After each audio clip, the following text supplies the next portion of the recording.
Amen. Amen. C'est l'avantage d'être dans notre petit cocooning.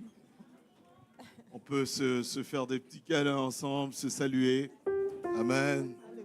Va plus loin, demande à la personne comment vas-tu. Alléluia. On peut se permettre. Amen. Alléluia. Que Dieu vous bénisse. Gloire à Dieu. C'est une grande joie que nous avons de vous accueillir ici. Bonjour. Bonjour. Bonjour. Bonjour à ceux que je n'ai pas pu saluer de plus près. Est-ce qu'on peut dire ensemble, je louerai l'Éternel toute ma vie. Je louerai l'Éternel de tout. Je louerai l'Éternel de tout mon cœur. Je raconterai toutes ses merveilles. Je chanterai son nom. Je louerai l'Éternel de tout mon cœur. Je ferai de lui, je ferai de toi le sujet de ma joie. Alléluia.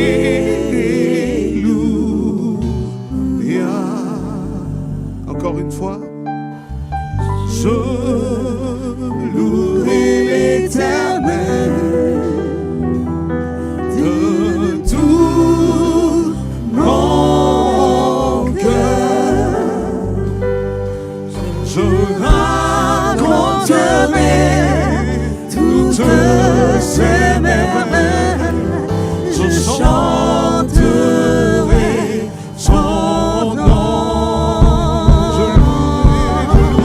Je louerai l'Éternel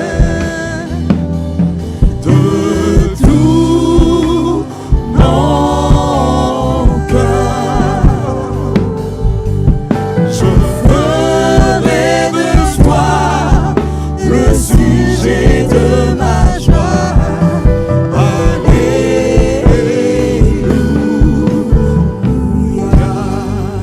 Seigneur, tu es le sujet de notre joie. Nous sommes des étrangers pèlerins sur terre et nous en sommes pleinement conscients, Seigneur. Un jour, la terre passera. Les cieux passeront avec fracas. Seigneur, nous attendons ce moment où, assis à tes pieds, nous t'adorons dans l'éternité. Mais Seigneur, sur terre, il y a des épreuves. Il y a parfois des temps difficiles. Il y a des saisons où nous nous posons des questions.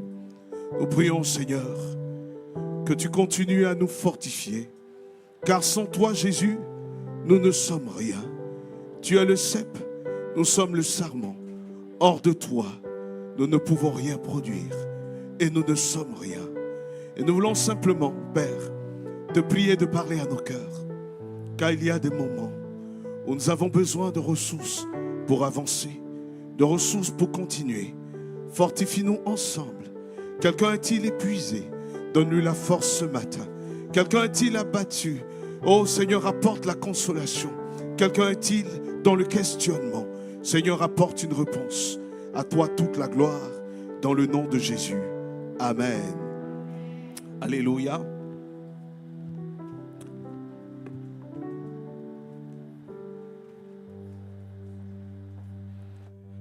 Alléluia. Le titre du message, il est le message que je vais partager avec vous. Je rendais à César ce qui est à César aussi. Amen. À Dieu la gloire. Et Dieu, j'ai l'habitude dans mon intimité avec le Seigneur vraiment de l'écouter. Et parfois, il me parle par des choses, par des événements, par des circonstances, par des choses que je vois. Il me parle, il me ramène à sa parole et il m'explique les choses que j'observe à travers sa parole. Et ce que je vais partager avec vous, je regarde un podcast que j'ai l'habitude de regarder, un podcast sur la stratégie et sur le management, puisque Cela est en lien avec mon travail et parfois avec les études que je faisais. Et je regarde une émission qu'on appelle Serfi Canal et qui parle de stratégie et de management. Et je suis tombé sur une des émissions qui parlait et qui disait si être sous-estimé constituait une opportunité.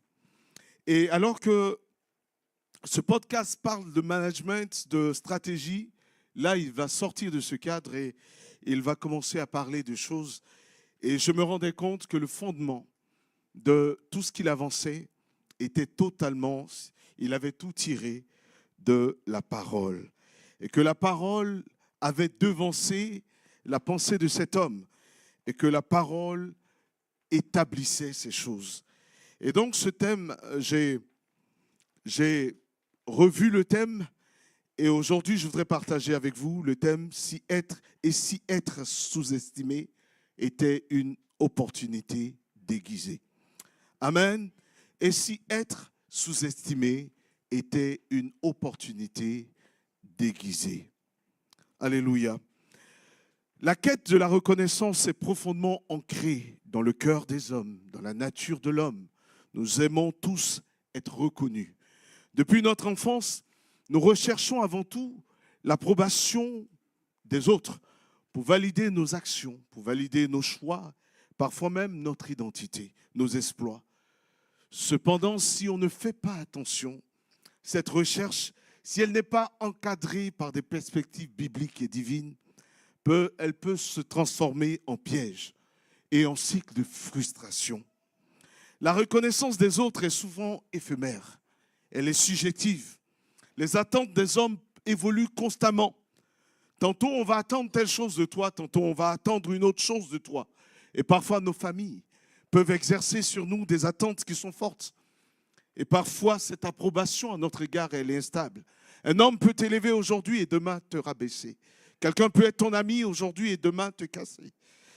Et lorsque nous cherchons la validation des hommes, nous entrons dans un cercle vicieux où chaque accomplissement semble insuffisant.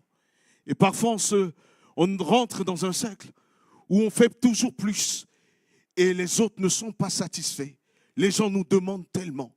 Et parfois, on a le sentiment d'être englouti dans un processus qu'on ne maîtrise plus parce que nous recherchons la validation des hommes. La Bible nous dit dans Proverbes chapitre 29, verset 25, « La crainte des hommes tend un piège, mais celui qui se confie en l'Éternel est protégé. » Le fait de rechercher l'approbation des hommes, c'est tendre devant soi-même un grand piège. Et en plaçant nos valeurs dans les opinions des autres, nous nous condamnons à une insatisfaction constante et parfois une tristesse parce que les hommes peuvent te blesser. Nous sommes les seuls à mesurer la quantité de nos efforts. Et parfois, quand ces efforts ne sont pas vus à leur juste valeur, nous pouvons être profondément blessés dans nos cœurs et dans nos pensées. Je voudrais d'abord commencer par vous expliquer en quoi rechercher l'approbation des hommes peut être un piège. Et ensuite, nous allons voir comment être sous-estimé peut, à contrario, devenir une opportunité. La reconnaissance, il est vrai, est essentielle pour que nous puissions nous construire. Si je vous dis que moi, j'aime pas que quelqu'un dise « tu as bien fait », je suis un menteur. Hein? N'est-ce pas, mon frère? Quand quelqu'un t'encourage pour ce que tu as fait, est-ce que tu n'es pas content? La reconnaissance en soi est un vecteur de construction sociale. Mais nous ne devons pas oublier, comme l'a dit un grand économiste, Alfred Sauvy, il a dit que l'homme est un marcheur qui n'atteint jamais l'horizon. Il marche, mais il n'atteint jamais l'horizon. Donc l'homme ne sera jamais satisfait. Il est un éternel insatisfait. Et donc rechercher l'approbation et la reconnaissance d'un homme, c'est se tendre soi-même un piège. Cette recherche est parfois source de frustration et d'épuisement. Dans cette quête, beaucoup de personnes sur des lieux de travail, partout où nous nous trouvons, je rencontre beaucoup de personnes qui disent « je ne suis pas reconnu pour ce que j'ai fait ». Beaucoup de personnes se retrouvent en burn-out parce qu'on ne reconnaît pas leur valeur. Mon frère, ma sœur, et elles se retrouvent blessées. Parfois blessées par l'indifférence, par les critiques des hommes, par les critiques des gens autour de soi. Des gens sont blessés. Tout est vanité, poursuite du vent, mon frère. Et on peut le voir dans la Bible. Plusieurs personnes ont vécu cela. On nous parle de Saül qui tue ses 1000, mais parce que David a tué ses 10 000, Saül est frustré parce qu'il estime que par rapport aux hommes, ce qu'il a fait est insuffisant. Aaron, qui voulait chercher à plaire aux hommes, va faire dans Exode chapitre 32 le veau d'or. Il va faire le veau d'or parce qu'il recherchait l'approbation des hommes. Il va vouloir construire à ce moment-là un culte déguisé. Et il va leur dire, voici le Dieu qui vous a sorti de l'Égypte. Si nous cherchons à plaire aux hommes, nous allons déplaire à Dieu. Chercher constamment la reconnaissance des hommes nous éloigne de la paix intérieure, nous pousse à l'épuisement spirituel, à émotionnel, à la fatigue physique parfois. Vous savez, pendant longtemps, en tant que pasteur, je voulais tellement plaire aux chrétiens, je voulais tellement faire tout pour que les chrétiens soient heureux, soient contents de moi. Et parfois, j'ai fini par me jeter dans un piège dans lequel j'avais le sentiment de toujours ne pas faire suffisamment, ne pas être là quand ils ont besoin de moi, ne pas être là. Et parfois, j'avais le sentiment d'être un piètre pasteur. Et ça commençait à faire naître dans mon cœur une telle frustration. Et Dieu m'a dit un jour, tu ne peux te substituer à moi dans la vie des chrétiens. Je suis Dieu, tu n'es pas Dieu. Tu n'es pas leur Dieu. Je ne t'ai jamais demandé d'être leur Dieu. Tu ne peux pas être constamment autour d'eux. Mais moi, je peux être là. Pousse-les vers moi, Jésus, et je serai avec eux. Cette quête, parfois, peut voler notre identité. L'apôtre Paul nous dit, dans Galates chapitre 1, verset 10, Paul dit, si je cherchais à plaire aux hommes, je ne serais pas un serviteur de Christ. Parfois, chercher à plaire à Dieu, aux hommes plutôt, si tu cherches constamment à plaire aux hommes, parfois tu perds de vue ce que tu es devant Dieu. Tu perds de vue la valeur que tu as. Tu perds de vue les grandes qualités, les qualités, le potentiel que Dieu t'a donné. Parce que tu cherches le regard des hommes. La quête de reconnaissance nous empêche de vivre, de reconnaissance des hommes. Lorsqu'elle est exacerbée, elle nous empêche de vivre pleinement le plan de Dieu. Car elle nous entraîne dans des critères humains. Ce que Dieu cherche, c'est le cœur. Les hommes cherchent l'apparence. Les hommes cherchent ce que tu n'as pas produit. Mais les hommes ne peuvent pas évaluer ce que tu as donné pour arriver au point où tu es arrivé. C'est pourquoi tu as besoin de t'appuyer sur Christ. La Bible dit ne t'appuie pas sur ta propre sagesse. Confie-toi en l'Éternel. C'est lui seul qui voit ce que tu vaux. C'est lui seul qui sait ce que tu fais. Amen. Les hommes regardent à l'apparence, mais Dieu, lui, regarde au cœur. C'est pourquoi Dieu est plus fiable que les hommes. Même ton pasteur, Dieu est largement. Jésus est comparable. Dis avec moi, incomparable. Alléluia. Amen. Gloire à Dieu. Jésus a dit aux hommes, aux pharisiens, qui recherchaient des critères humains pour évaluer son ministère. Jésus leur a dit, comment pouvez-vous croire, vous qui recevez vos gloires les uns des autres, et vous qui ne cherchez pas la gloire qui vient de Dieu seul. Jésus dit que lui ne recherche qu'une seule chose, la gloire de Dieu. Il dit, vous recherchez à vous plaire, vous recherchez la gloire les uns des autres, vous cherchez à ce que quelqu'un dise, valide votre spiritualité, valide votre vie de prière, valide votre vie de jeûne. Mais moi, je recherche la gloire du Père. Alléluia. Jésus met en garde ceux qui cherchent la gloire des hommes. Se tourner vers Dieu, c'est ce qui permet de trouver notre valeur. Dans le psaume 139, verset 13, cette parole me touche tellement. Il dit, car c'est toi qui as formé mes reins, qui m'as tissé du ventre de ma mère. C'est toi qui as constitué tout ce que je suis et c'est toi qui me connais. reconnaître que notre valeur vient de Dieu, nous permet de nous libérer de l'esclavage, de l'approbation des hommes. Ne cherche plus l'approbation des hommes. C'est vrai, pour notre témoignage, plaît aux hommes pour ce qui plaît à Dieu. Amen. La Bible dit qu'il est préférable de plaire aux hommes en plaisant à Dieu que de plaire simplement aux hommes. Alléluia. La quête de la reconnaissance est un piège qui nous enferme dans une frustration sans fin. L'apôtre Paul va dire, c'est quand je suis faible que je suis fort. Alors que les hommes cherchent la performance, Dieu cherche un homme faible qui laisse Dieu agir au travers de lui. Amen. La Bible nous dit, cherchez premièrement le royaume des cieux et la justice de Dieu, et toutes choses vous seront données par-dessus. C'est de cette manière que nous pouvons briser le cycle. J'aime ma mère, j'aime mon frère. C'est vrai, parfois il aura l'impression que je ne l'aime pas. Mais je ferai tout, Dieu sait ce que je pense. Et je ferai tout pour lui prouver que je l'aime. Mais pas au-delà de ma propre santé. Amen. Pas au-delà de mes propres forces. Pas au-delà de mes propres capacités. Alléluia. Je n'ai pas dit de ne pas aimer vos parents. Aimez-les. Si vous pouvez donner à manger à vos parents, donne-leur à manger. Glorifie ton père. Aime ton père et ta mère. C'est le seul commandement qui est accompagné d'une promesse. Mais tu ne peux pas faire au-delà de tes forces. Alléluia. Fais ce que tu peux faire et laisse Dieu faire le reste. Alléluia. Aime ton prochain comme toi-même. Aime ton voisin. Aime ton frère, ta sœur. Aime-le du fond de ton cœur. Manifeste-le s'il y a lieu par des actions. Mais lorsque tu as posé toutes ces actions, quand bien même la personne n'y croit plus, ne te tue pas pour cela.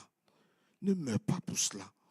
Un jour il saura quand Dieu le visitera. Alléluia.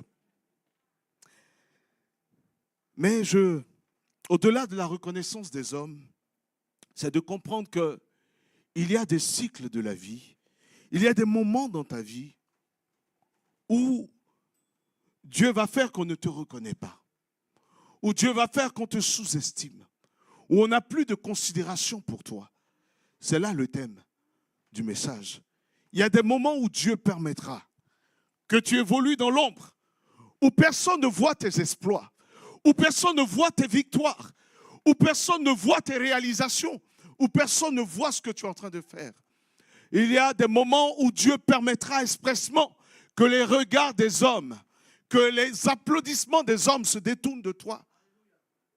Mais pendant ce moment-là, que faire? Être sous-estimé peut être à première vue perçu comme un handicap, comme une injustice. Pourtant, la perspective biblique est autre, elle est différente. La Bible voit cela différemment. Il y a une opportunité inexploitée, unique, qui se révèle dans le fait de ne pas être considéré. David était considéré comme le plus insignifiant de ses frères. Mais il a vaincu Goliath. Il est devenu le roi d'Israël. Gédéon se percevait lui-même comme le plus petit de sa famille. Mais dans Juge chapitre 6, versets 15 à 16, la Bible dit qu'il va devenir le libérateur d'Israël. Jésus lui-même, né dans une crèche humble, méprisé des hommes, il est devenu le sauveur du monde. Être sous-estimé n'est pas une faiblesse, mais c'est un terrain fertile où Dieu peut démontrer sa puissance et son plan parfait au travers de nous. Alléluia. Dieu choisit les choses faibles du monde pour confondre les sages. Si tu es faible, cela n'est pas un handicap, c'est seulement une fenêtre pour que la puissance de Dieu se manifeste au travers de toi. Alléluia. C'est une invitation à grandir et à se dépasser.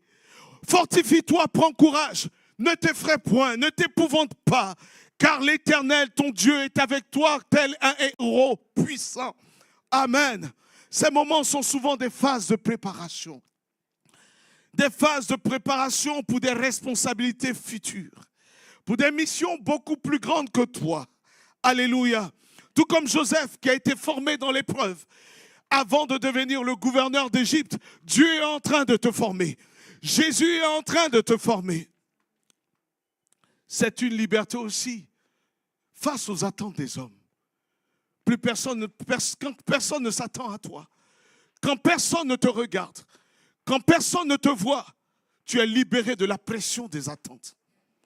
On ne va pas dire, mais lui, qu'est-ce qu'il a fait aujourd'hui? Mais tu es là dans le secret, personne ne te regarde, on ne dit même pas lui. Quand on parle de toi, on dit l'autre. On dit l'autre. On dit l'autre. N'en sois pas frustré. Ne sois pas frustré. C'est une opportunité de te concentrer sur l'essentiel. Quand personne ne te voit, tu peux te concentrer sur l'essentiel. L'apôtre Paul dit, ce n'est pas, dans Galates 1, verset 10, ce n'est pas l'approbation des hommes que je cherche, mais c'est celle de Dieu. Amen. Ne pas être considéré, c'est l'occasion de surprendre. C'est une occasion de surprendre et d'inspirer. Alléluia. C'est vraiment une opportunité de surprendre. Lorsque nous sommes sous-estimés, nous avons l'avantage de l'effet de surprise. Alléluia. On ne s'attend pas à toi. Et tu apparais. Où? Vous savez, c'est comme le film, pendant tout le temps, les 1 heure, tu vois les bandits qui continuent, qui prennent le dessus, qui sont là, qui frappent. On a l'impression que le brave, on a l'impression que l'acteur principal du film, il est fini, il est mort. Mais c'est quand les hommes pensent que tu es fini, que tu te lèves. Alléluia. Amen. C'est là l'effet de surprise.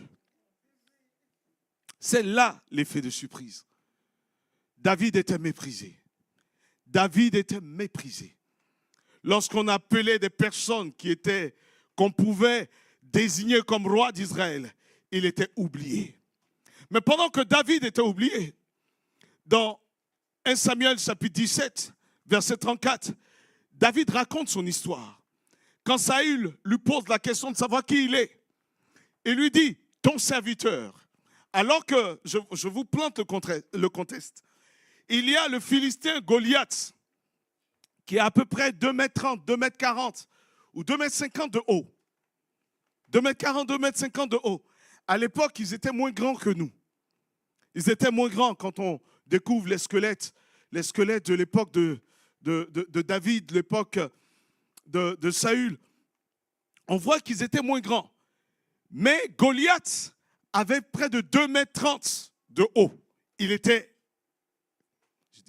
énorme. Il était très grand. Et ce Philistin sortait et il venait devant et il insultait l'armée d'Israël.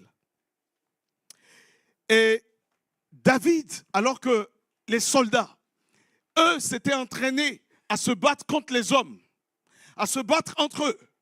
Ils étaient entraînés à se combattre, à se battre, on s'entraîne. On dit, oh, toi, tu as sur le champ de bataille. J'imagine, pardonnez, permettez que j'imagine un peu. Je me fais un petit film là-dedans. Voilà, ils se battent ici, et ça crie.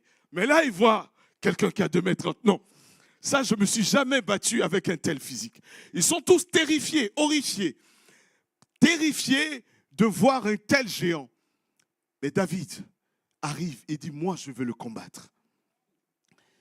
Et Saül demande, mais quel est ton CV? Quel est ton parcours, ton expérience professionnelle?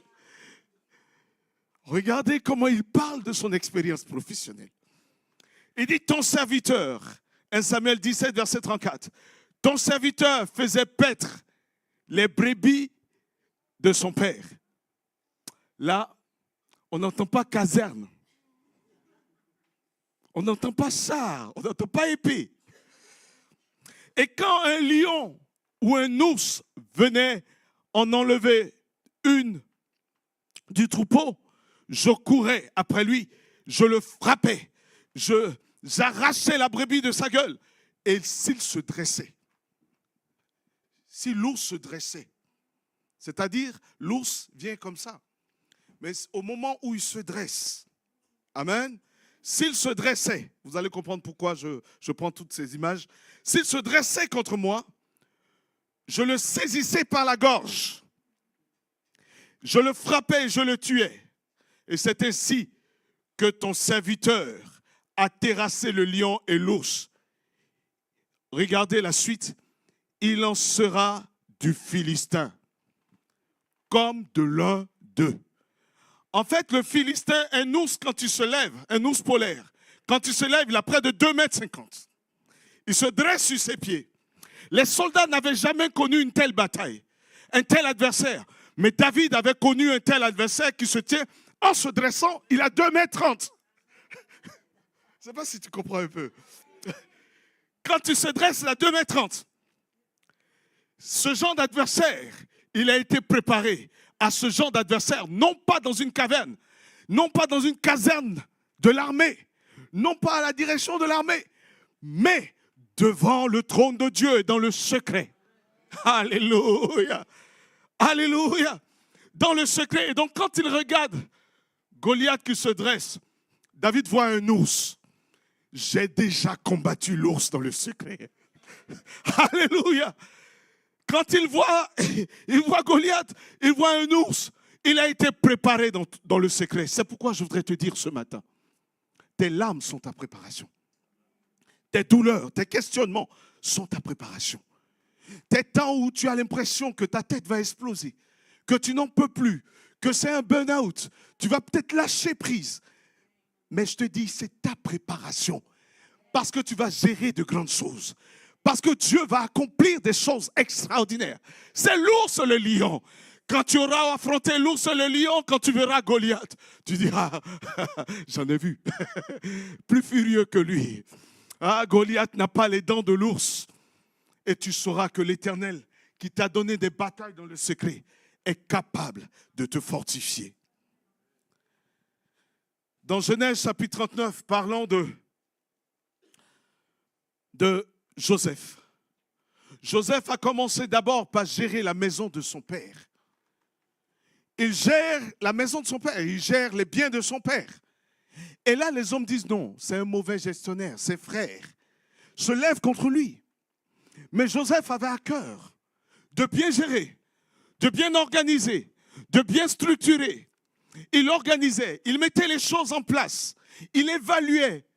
Et il avait des temps d'évaluation, il allait sur le terrain, il évaluait, il voyait comment les choses étaient.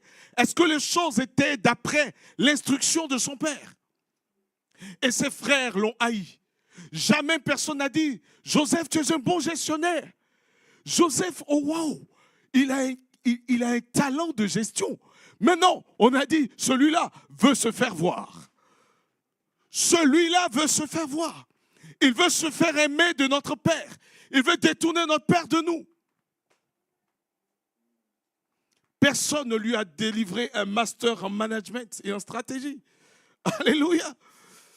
Il n'a eu aucun master.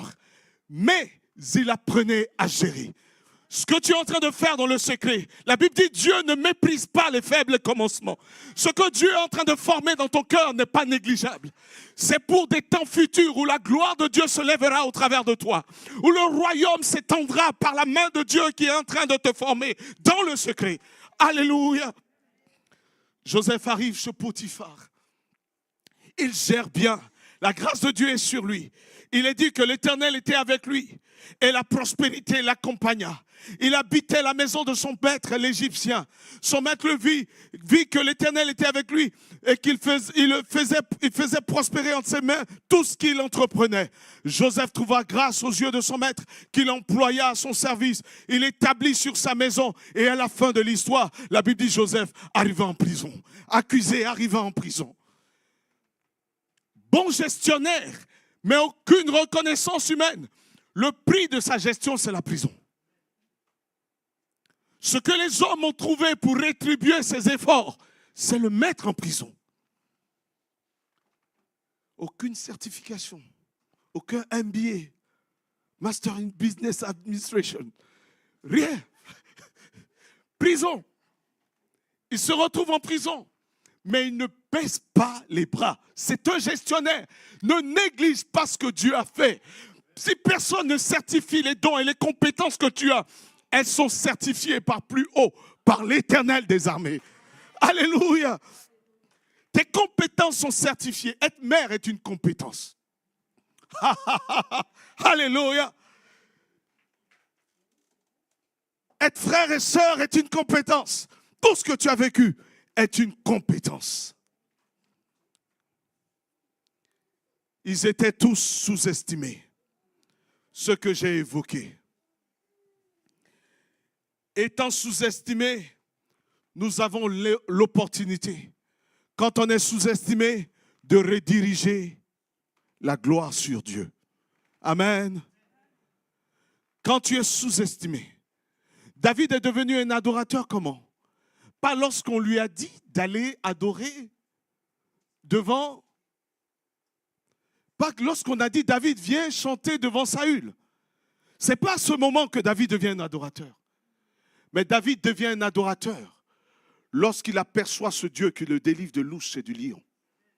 Quand l'ours et le lion s'éloignent, il se lève et il prend sa harpe. Je louerai l'Éternel. D'ailleurs, ça vient de David.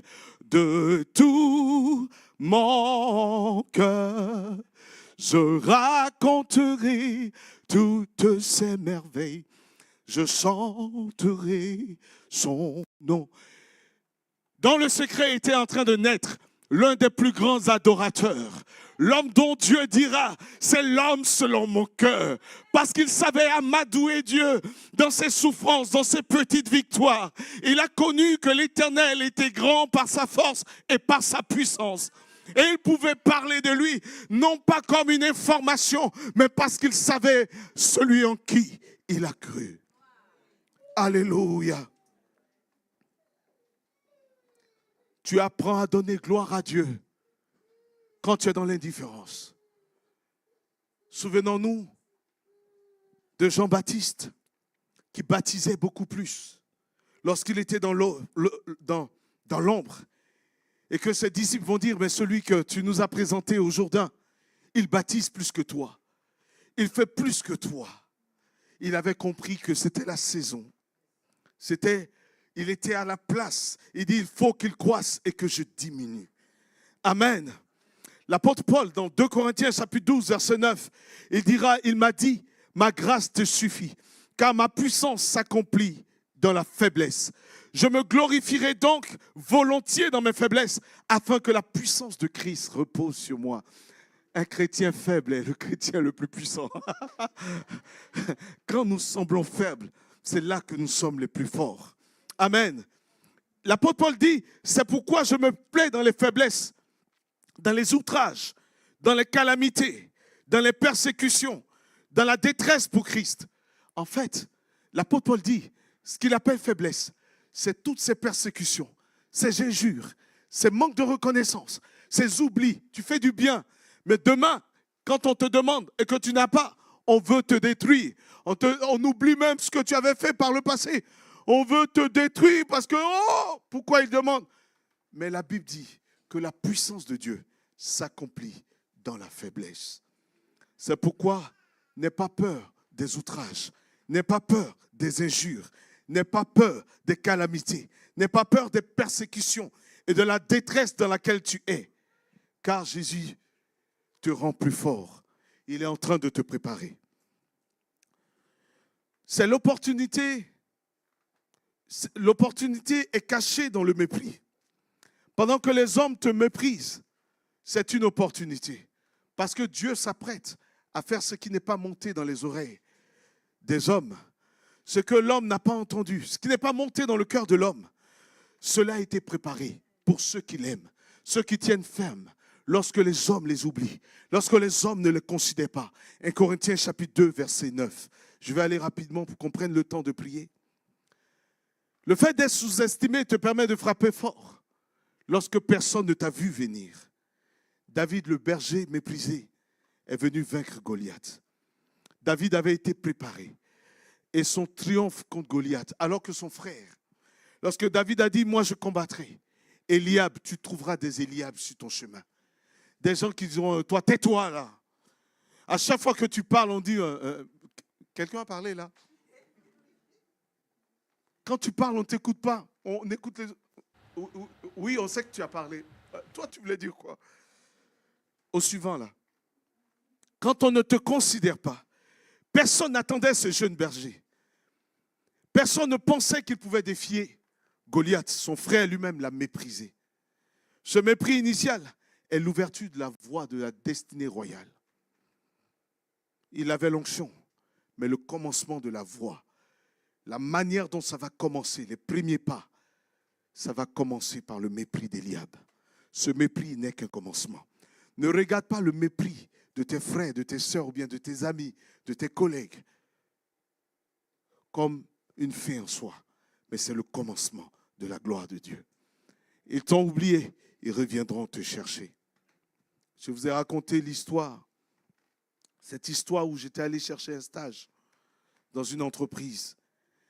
Et lorsque je vais chercher ce stage, j'ai envoyé tellement de mails qui n'ont pas été répondus. J'ai décidé par la foi d'aller déposer un CV imprimé.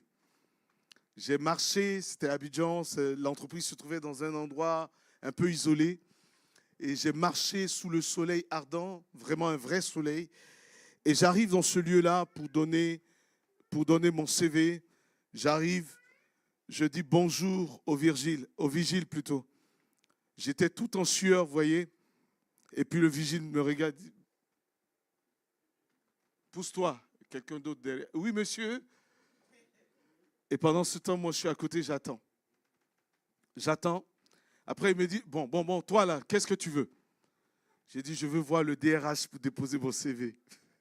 C'est bien. Il dit, tu penses qu'on voit le DRH comme ça? Tu penses qu'on peut voir le DRH comme ça? Oh, non, tu ne le verras pas. Et ce n'est pas possible. Il fait son travail, je ne lui en veux pas. Il me dit, bon, pousse-toi. Et je me pousse. J'étais tellement découragé. J'ai dit, moi, est-ce que vous pouvez prendre mon CV? Il dit, je vais prendre ça pourquoi? Je vais prendre le CV pourquoi? Ça ne va pas aller quelque part. Ou bien c'est pour jeter à la poubelle. Va avec ton CV. Et je prends mon CV.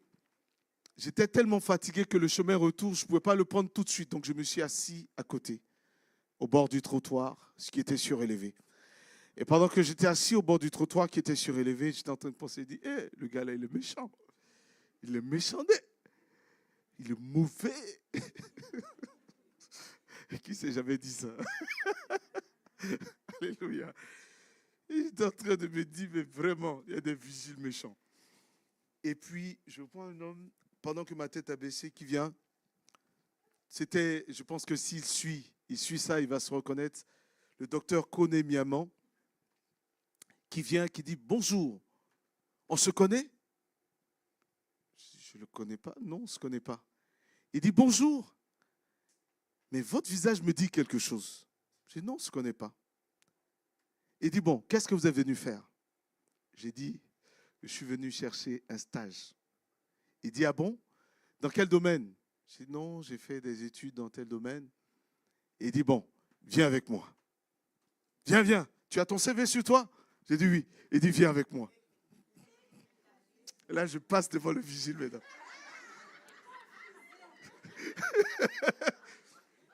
Il me dit, hey!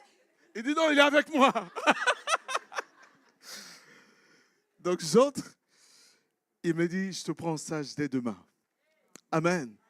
Et j'ai bossé avec lui comme stagiaire. Et ensuite, il m'a pris sur des missions en CDD. J'ai vu la grâce de Dieu se manifester. Ceux qui t'ont oublié, ce n'est juste qu'une question de temps. Joseph a été rejeté. Il a été façonné par les épreuves. Et finalement, il est devenu le Premier ministre. Je voudrais vraiment prendre quelques éléments pour nous encourager avec. Alléluia. Pour nous encourager, il faut continuer. Amen. Il faut continuer à mesure que tu es méprisé. Continue. Continue. Parce que même si Dieu ne te relève pas sur terre, les générations futures se souviendront de toi. Amen. Étienne était méprisé. Étienne a été méprisé, mais son témoignage nous est encore raconté. On se souvient de ce discours courageux d'Étienne, ce martyr porteur de fruits. Sa mort va engendrer un véritable réveil. Paul et Silas, qui étaient en prison, au milieu de la prison, dans Actes chapitre 16, ils se sont mis vers le milieu de la nuit, ils priaient, ils chantaient. Continue, ne te tais pas, continue à prier, chanter dans l'ombre. Continue à adorer. Et la Bible dit leur attitude va faire que la main de Dieu va se manifester au point où, à travers eux, le geôlier va se convertir. Il y aura pleine conversion. La gloire de Dieu va se lever.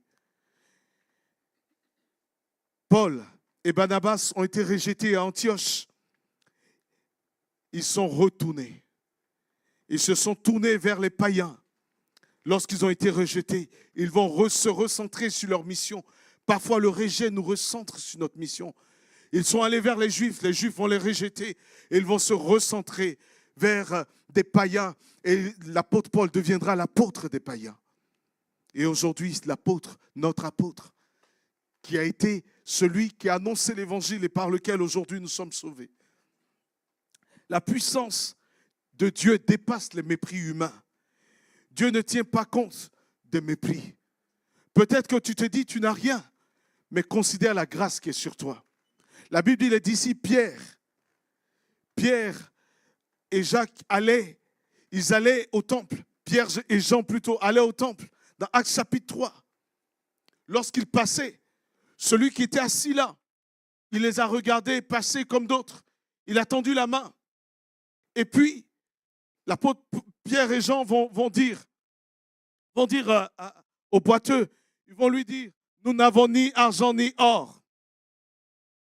Moi, je serai le boiteux et dit, bon, au suivant. Et il dit, mais ce que nous avons, nous te le donnons. Au nom de Jésus, lève-toi. L'Esprit de Dieu, Christ en toi, c'est l'espérance de la gloire. La vie de Jésus en toi fera que tu apporteras là où personne ne soupçonnera. Tu donneras au-delà des attentes des hommes. Parce que l'Esprit de Dieu est en toi, parce que la vie de Jésus est en toi, tu donneras au-delà de tout ce que les hommes peuvent penser. Regarde-nous. Amen. Comment traverser les périodes de sous-estimation? Comment traverser cela? D'abord, le premier point, je vais terminer par là, le premier point pour traverser ces saisons, c'est de te rappeler que ta valeur vient de Dieu et ne vient pas des hommes. Amen. Rappelle-toi d'abord que ta valeur vient de Dieu et non pas des hommes. C'est ce que David savait. Dans le psaume 139, verset 14, il dit, Seigneur, je te loue de ce que je suis une créature si merveilleuse. Amen. Tes œuvres sont admirables et mon âme le reconnaît bien. Mon âme le reconnaît bien. Il savait qu'il était admirable aux yeux de Dieu. Et c'est cela qui a de la valeur. Si les hommes te méprisent, dis à ton âme, j'ai de la valeur devant Dieu. Si personne ne te considère, dis-toi, je suis précieux. Je suis précieuse aux yeux de Dieu. Et c'est ce qui a de la valeur. Si les hommes te méprisent, j'ai noté Jérémie chapitre 29, verset 11. Souviens-toi que les projets de Dieu sont des projets de paix. Et que Dieu a des projets pour toi. C'est des projets de paix et non de malheur. Quand les gens diront, oh celle-là, il ne faut même pas compter sur elle. Elle n'est pas fiable, celui-là, on ne peut pas compter sur lui. Oh, qu'est-ce qui peut sortir de lui? Dis-le qu'il a été dit à Jésus, rien de bon ne peut sortir de Nazareth. Mais de Jésus se lèvera le salut de l'humanité. Alléluia. Dieu connaît les projets qu'il a formés sur toi. Ce sont des projets de paix et non de malheur pour te donner un avenir et de l'espérance. Deuxième point, la première clé, c'est de comprendre que ta valeur vient de Dieu. Ta valeur vient de Dieu. La deuxième clé, c'est de comprendre que tu dois utiliser la sous-estimation comme une motivation pour progresser. Plutôt que de te décourager, laisse le jugement négatif devenir une source de motivation. Je ferai. Mon Dieu montrera, va leur montrer à travers ma vie que ce qu'ils ont négligé, la pierre qu'ont rejeté ceux qui bâtissaient, deviendra la principale de l'angle. Alléluia, ils m'ont négligé, mais Dieu m'élèvera. Ils verront que c'est mon Dieu qui élève, que ce n'est ni l'élévation ne viendra ni de l'Orient, ni de l'Occident, ni des hommes, mais c'est de l'Éternel que vient. Ah, ils le verront. Oh, ce n'est juste qu'une question de temps. Ce n'est juste une question de temps. Ils le verront. Alléluia. Ça doit être une source de motivation pour toi. Ça doit être une source de motivation. Et cette source de motivation doit aussi te pousser à rechercher comme seule motivation Dieu. La Bible dit, tout ce que vous faites, faites-le de tout votre cœur. Même si on ne reconnaît pas ce que tu es en train de faire sur ton lieu de travail, persévère. Même si ton chef ne voit pas ce que tu es en train de faire, persévère. Parce que tu le fais non pas pour les hommes, tu le fais de tout ton cœur, mais comme le faisant pour le Seigneur. Amen. C'est pour lui que tu fais. Les moments de sous-estimation peuvent être des temps de préparation. C'est des temps de préparation à de grandes responsabilités. Alléluia. Et le troisième point, c'est un point extrêmement important. Ça va garder ton cœur de l'amertume. C'est apprendre à pardonner. Ne pas se laisser submerger par l'amertume. Humainement parlant, quand on te néglige, tu as envie de dire, tu sais qui je suis. Non, tu as envie de dire, mais c'est exagéré. Arrêtez, ça je vais m'énerver. Ça je vais me mettre en colère. Mais non, tu dois pardonner. Amen. Pardonner. Parce qu'être sous-estimé génère des blessures émotionnelles. Ça génère des blessures qui peuvent se transformer en amertume. Ça plaît à personne d'être sous-estimé. Hein? Ça ne plaît à personne. Oh, parfois, quand j'ai été méprisé, j'ai perdu, pour te rassurer, hein, que tu sois rassuré, j'ai perdu le sommeil la nuit. Parfois, je tourne comme ça, je tourne la nuit. Il dit, il m'a eu, hein. Il m'a parlé mal, ce gars. Et je tourne. Ah, on peut parler à quelqu'un comme ça? Il m'a fait des choses, ce gars. Et puis tu tournes, tu dis, Seigneur. Et puis, voilà, là où j'aime le Saint-Esprit, il me dit toujours, aime-le. Il me dit toujours, aime-le. Il me dit, aime-la, aime-le, aime-la, aime-le. J'ai dit, mais Seigneur, le disque, il n'a pas une autre musique là? Il n'y a pas faire descendre le feu pour le consumer. Non. Mais le disque, il est unique. Aimez vos ennemis comme vous-même. Aimez ceux qui vous haïssent. Priez pour ceux qui vous persécutent. Alléluia. Le pardon libère du poids émotionnel et permet de continuer à avancer avec légèreté et paix. Pardonne à ton prochain. Pardonne à ceux qui t'ont offensé. Aime-les, ne les méprise pas. Et quand tu seras élevé, garde-en pour tes ennemis. Quand Dieu te bénira, garde-en pour bénir ceux qui t'ont haï. Alléluia. Je peux vous dire, avec le temps, j'ai vécu déjà la moitié d'un siècle quasiment. Et avec le temps, ce que j'ai compris, waouh, que parfois quelqu'un peut être ton ennemi aujourd'hui, être ton meilleur atout demain. Amen. Quelqu'un peut te mépriser aujourd'hui, mais celui qui te méprise, parfois tu ne sais même pas que c'est la ressource que Dieu a préparée pour toi. Elle est déguisée. Elle est déguisée en ennemi, alors que c'est ton ami qui est là, alors que c'est ton soutien qui est là, alors que c'est ta ressource qui est là. Et c'est pourquoi tu dois appliquer ton cœur à aimer ceux qui te haïssent. Il faut s'appuyer, c'est ce que David nous a montré. On voit David. Saül voulait tuer David. Il voulait le détruire. Mais l'amour de David ne s'est jamais éloigné de la maison de Saül. Aime tes ennemis. Alléluia. Regardez un peu. Joseph, il a aimé ses frères. Quand Dieu va relever Joseph, il va être un soutien pour ses frères. Il va leur donner. Et Joseph avait compris que Dieu a permis tout cela pour que la maison de Jacob ne disparaisse point, pour conserver des ressources. Parfois, ceux pour qui tu es appelé à être une bénédiction seront tes adversaires aujourd'hui. Mais tu dois comprendre que tu ne dois pas les mépriser. Et lorsque Joseph va faire l'épreuve du pardon, il va apprendre à pardonner. La Bible dit que quand Joseph se trouvait devant eux, il se jouait les durs. Après, il se cachait pour pleurer parce que son cœur était blessé. Il se cachait pour pleurer. C'est normal que tu sois blessé. Je ne dis pas non que tu dois être un Superman ou Superwoman. Quand on est blessé, on est blessé. C'est une chose certaine. Mais va au pied de Dieu et demande pardon au Seigneur de t'aider, de te soutenir, de fortifier ton âme pour aimer tes ennemis. Alléluia. Et pour cela, c'est le quatrième point, il faut t'appuyer sur la prière. Amen. La prière. Appuie-toi sur la prière. Dans ces moments de mépris, de rejet, la prière devient l'encre essentielle de ton âme. Parler à Dieu de nos ressentis, le laisser renouveler nos forces, prendre le temps, parler en langue, prier par l'Esprit de Dieu. Quand tu ne sais pas ce que tu dois demander à Dieu, prie en langue, parle en langue, sois rempli du Saint-Esprit et l'Esprit de Dieu va te fortifier. La Bible dit que dans Actes chapitre 4, lorsque les disciples ont été persécutés, ils ont été battus, ils ont été frappés, la Bible dit que lorsqu'ils se sont mis à prier, ils ont prié et après avoir médité, après avoir prié, la Bible dit qu'ils furent tous remplis du Saint-Esprit et ils se sont remis à annoncer la parole avec assurance.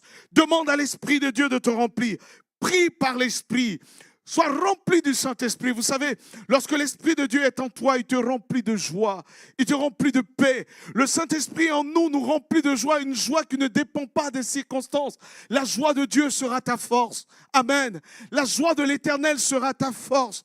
C'est pourquoi la Bible dit, soyez toujours joyeux. Et c'est prier toujours par l'Esprit pour être joyeux. Soyez remplis du Saint-Esprit. Alors que l'ennemi semble te dérouter, tu arrives le matin. Il est là. La dernière fois, je me suis oublié. J'étais en train de chanter à mon bureau. On dit, qui chante là? Qui chante? Moi-même, je cherchais qui chantait.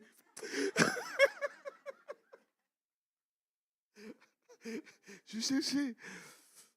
Mon âme bénit l'Éternel. Mon esprit se réjouit en Dieu, mon Sauveur. Ton esprit doit se réjouir en l'Éternel, ton Sauveur. Laisse Dieu transformer ce mépris en témoignage. Amen. C'est le prochain point, vraiment. Laisse Dieu, aie confiance. Aie la foi que Dieu va transformer ce mépris en témoignage. Ce que les autres considèrent comme une faiblesse peut devenir un témoignage puissant pour la gloire de Dieu dans ta vie. Laisse-le t'utiliser. Utilisez les épreuves qui touchent les cœurs. Pour toucher les cœurs plutôt. L'apôtre Paul, lorsqu'ils arrivent sur l'île de Malte, dans Actes chapitre 27, 28, ils arrivent sur l'île de Malte alors qu'ils viennent d'être sauvés du naufrage. Lorsque l'apôtre Paul, qui est un vrai serviteur de Dieu, alors qu'il fallait se réchauffer, tout le monde avait froid, Paul ne pouvait pas s'asseoir pour dire « moi je suis l'apôtre, je suis le grand serviteur de Dieu ». Mais il met la main à la pâte, il se lève pour aller chercher les buissons. L'apôtre Paul se lève pour aller chercher les herbes, la paille pour pouvoir faire du feu. Et pendant qu'il va chercher la paille, une vipère sort de la paille et s'agrippe à sa main. La vipère le mord. En réalité, la vipère le mord. La vipère mord l'apôtre Paul. Et regardez ce que les gens qui sont autour de lui disent. C'est certainement un homme maudit. Parce qu'il est sorti vivant du naufrage. Mais comme c'est un vrai maudit, le serpent est venu l'achever parce qu'il ne fallait pas qu'il vive. Et pendant que les gens se sont mis à dire cela, l'apôtre Paul a retiré le serpent, il a jeté le serpent dans le feu. Retire le serpent, jette-le dans le feu. Amen. Il retire le serpent dans le feu et puis on continue la conversation. Paul continue de parler. On dit, mais n'est-ce pas la vipère la plus dangereuse de l'île qui l'a piqué? Mais il ne meurt pas, il n'enfle pas. Quand ils se rendront compte que tu n'enfles pas, tu ne meurs pas, tu ne gonfles pas, ton sang ne coagule pas, tu n'es pas en train de mourir, tu n'es pas en train de suffoquer, alors que tu as pris un coup des dents de vipère, alors que la vipère t'a mordu, et quand on voit que tu es là encore, et que tu tiens ferme, on se dit, non, ce n'est plus le maudit, mais certainement c'est un Dieu. Et l'apôtre Paul te dit, je ne suis pas Dieu, il y a un Dieu qui me tient, et ça sera l'heure de ton témoignage. Alléluia. Ça sera le temps de ton témoignage. Ça sera le temps pour que tu affirmes les choses, pour que tu proclames avec assurance que Jésus est ton Dieu. L'instant arrive où ceux qui t'ont méprisé te demanderont, quel est ton secret?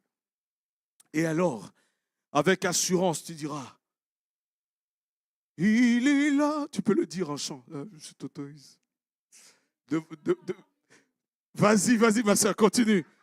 Je t'adore, je t'adore, tu es là, agissant parmi nous. Je t'adore, je t'adore. Ceux qui espèrent en l'Éternel Nous dit le prophète Ésaïe, chapitre 40, verset 31. Renouvellent leurs forces, ils prennent l'envol de l'aigle. Amen. Quelles sont les leçons à retenir aujourd'hui? Je termine là.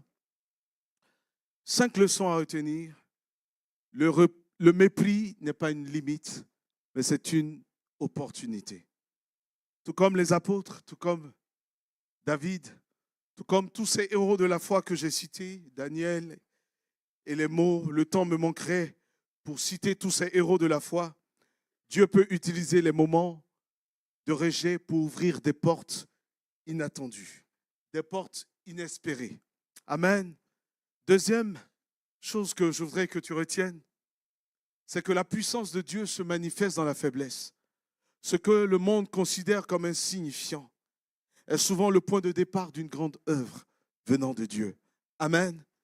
Troisième leçon, c'est que le rejet des hommes accomplit souvent, non, la troisième leçon plutôt, c'est que la persévérance produit des fruits abondants. Les apôtres nous rappellent que au milieu des épreuves, tu dois continuer à adorer. Tu dois continuer à surmonter ces épreuves par la foi. Et ta foi deviendra un témoignage puissant. Quatrième leçon que je voudrais que tu retiennes, c'est que le rejet des hommes accomplit souvent le plan de Dieu. Comme Étienne, comme Paul, comme Job, comme Job. Job qui va apporter la conversion dans la vie de ses amis. Amen. Qui va apporter le salut dans la vie de ses amis. Et dont le témoignage sera tellement grand que sa renommée, la renommée de l'Éternel, va s'étendre au-delà de toutes les contrées. Lisez Job chapitre 42. Vous allez voir Job, comment Dieu l'a élevé et comment sa renommée, en plus de la renommée de Job, ça sera la renommée de l'Éternel qui va s'étendre. Le rejet accomplit la volonté de Dieu. Le mépris est un tremplin divin. Les apôtres ont démontré que le mépris n'est jamais un obstacle pour Dieu. À travers les faiblesses et les épreuves, le Saint-Esprit accomplit des choses extraordinaires. Prouvant 1 Corinthiens, chapitre 2, verset 9, ce que l'œil n'a pas vu, ce que l'oreille n'a pas entendu, ce qui n'est pas monté dans le cœur des hommes, cela Dieu l'a préparé pour ceux qu'il aime. Amen. Amen. De même, lorsque tu fais face au mépris, lorsque tu fais face aux obstacles, tu dois te rappeler que Dieu est souverain, que les voies de Dieu ne sont pas linéaires, elles ne sont pas forcément linéaires, mais elles parviennent toujours à leur but. Dieu choisit souvent ce qui est rejeté par le monde pour accomplir des choses extraordinaires. Amen. Amen. Je voudrais qu'on prie ensemble. On va ensemble rendre grâce à Dieu. Alléluia. Je vous parle, mais je me parle à moi-même parce que je ne suis pas arrivé. La Bible dit personne ne peut connaître ce qu'un jour peut enfanter. Et ces paroles m'ont fait du bien et j'espère t'ont fait du bien ce matin. Vous savez, parmi nous, l'Esprit de Dieu est en train de me dire qu'il y a des hommes, il y aura des multimilliardaires. C'est ce que l'Esprit de Dieu est en train de me dire ici, que ce matin, pour des personnes qui sont assises là ce matin, il y a des gens qu'il va bénir avec une grâce financière extraordinaire. Et le Seigneur me parle encore, il me dit qu'il y aura de grands évangélistes, des morts vont ressusciter par des personnes ici qui sont assises ici ce matin. Le Seigneur est en train de me parler des personnes qui vont influencer la société. Il y a des gens ici ce matin qui ont été choisis par Dieu et qui vivent aujourd'hui des périodes difficiles. Ne regarde pas à tes limites, regarde à la toute-puissance de Jésus-Christ, ton Dieu. Amen. Est-ce qu'on peut prier ensemble? Est-ce qu'on peut lever la voix, prier ensemble? Je voudrais que tu fasses cette prière, Seigneur. Donne-moi de changer de regard sur ma vie. Tu en es arrivé à mépriser ta vie. Tu en es arrivé à ne plus aimer ta vie. Mais Jésus dit, je me glorifie en toi. Et je t'aime. Je t'aime, mon enfant. Et dis, Seigneur, pardonne-moi d'avoir murmuré, de t'avoir posé la question. La Bible dit, l'argile demande-t-il au potier, pourquoi m'as-tu fait ainsi? Combien de fois tu as posé la question à Dieu, pourquoi tu m'as fait ainsi? Tu as regretté ta propre vie. Demande pardon à Jésus et dis, Seigneur, je te fais confiance. Je te demande pardon, Seigneur. Pardon d'avoir méprisé, de m'être méprisé moi-même, d'avoir méprisé la vie que tu m'as donnée, d'avoir méprisé les ressources que tu m'as données.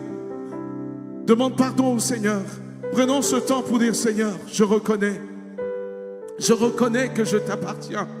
Jésus, je reconnais que je n'ai pas toujours vu d'une bonne manière ce que tu m'as fait, ce que tu m'as donné, la famille dans laquelle tu m'as établi, le lieu dans lequel, le travail que tu m'as donné, le lieu dans lequel tu m'as établi, la vie que tu m'as donnée, les échecs que j'ai vécus.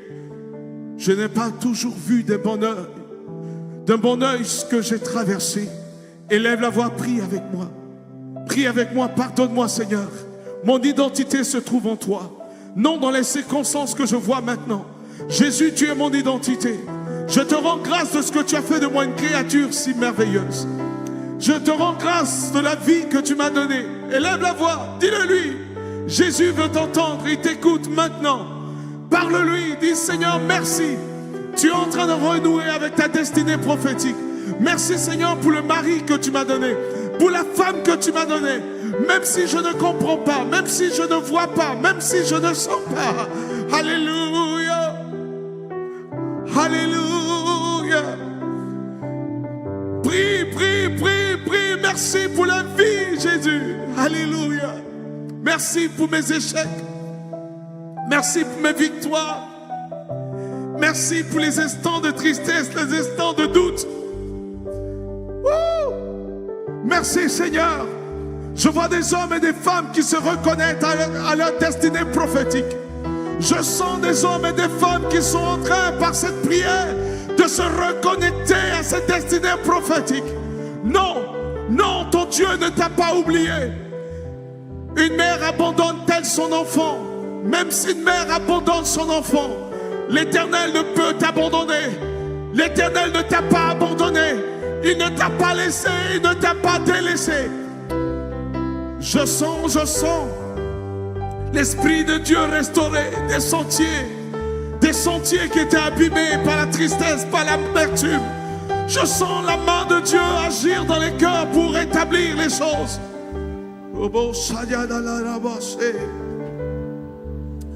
Continue à prier. Je te rends grâce pour ma vie.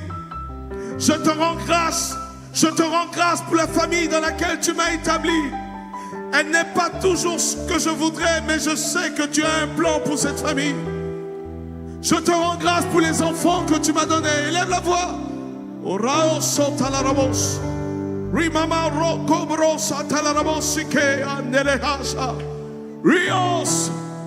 Je te rends grâce pour ma vie.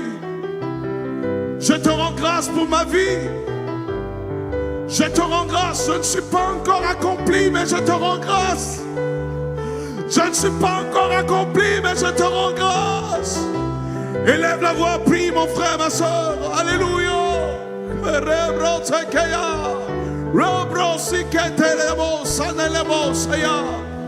Je te rends grâce, élève la voix. Et si le mépris était une opportunité, et si tout ce que tu es en train de vivre, c'est la direction vers ton élévation,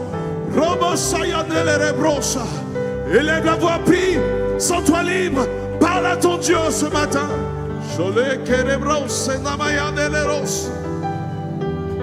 Tu es là, présent parmi nous.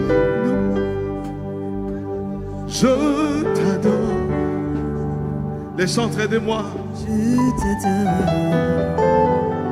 Tu es là. Continue à prier. Continue à proclamer. Continue à proclamer. Continue. Ne te tais pas. Rends grâce. Rends grâce. Tu es là. Même au milieu des larmes. Pleure, mais rends grâce. Pleure, mais rends grâce. Tu es là.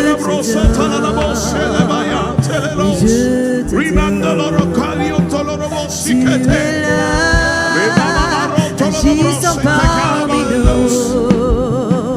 Autant les cieux sont élevés au-dessus de la terre, autant tes voix sont élevées dans nos voix. Tu es là, présent parmi nous. Je t'adore, je t'adore. Tu